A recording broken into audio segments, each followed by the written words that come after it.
2016 թվականից սկսած,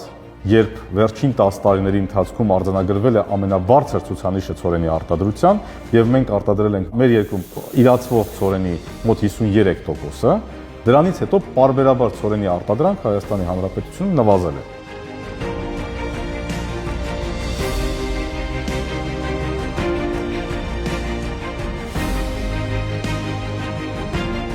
Ամենացածր ցուցանիշը գրանցվել է 2021 թվականին, երբ արտադրել ենք ընդամենը 97.2 հազար տոննա ցորեն։ Այս տարի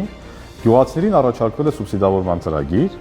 1 հեկտարի համար 80,000 դրամ։ Սակայն այդ 80,000 դրամը գյուղացին ստանում է ոչ թե հիմա, այլ կարող է ստանալ 2026 թվականի ավարտին, եթե իր միջոցներով ցանել է ցորեն,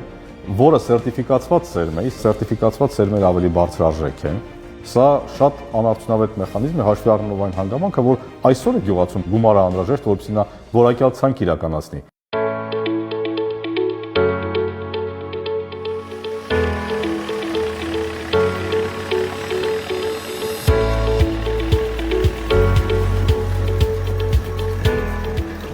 Մենք առաջարկում ենք, որպեսզի լինի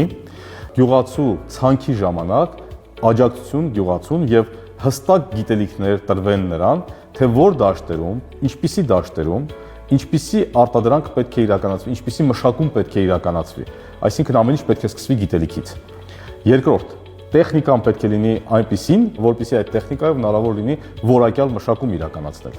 Երրորդ, մենք ունենք հողերի մասնատվածության խնդիր։ Փոքր հողերի վրա մշակումը անարդյունավետ է եւ շատ դժվար։ Պետք է իրականացվեն ծրագրեր, որպեսզի ավելի մեծ կտորով հողերի վրա իրականացվեն հացահատքի մշակումներ, որպեսզի ստանանք ավելի որակյալ բերք։ Չորրորդ, որ դա շատ կարևոր է, պետք է լինի նվազագույն արժեք հացահատքի, որպեսզի գյուղացին, ֆերմերը իմանա այս տարի ցանելով հացահատիկը, հաջորդ տարի ինչ արժեքով է վաճառելու այդ հացահատիկը։ Գյուղացին պետք է իմանա,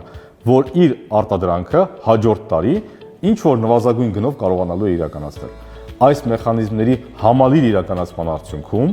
եւ հողերի համապատասխան հաշվառման գյուղացու կողքին կանգնելու իրացման ողջ սխեման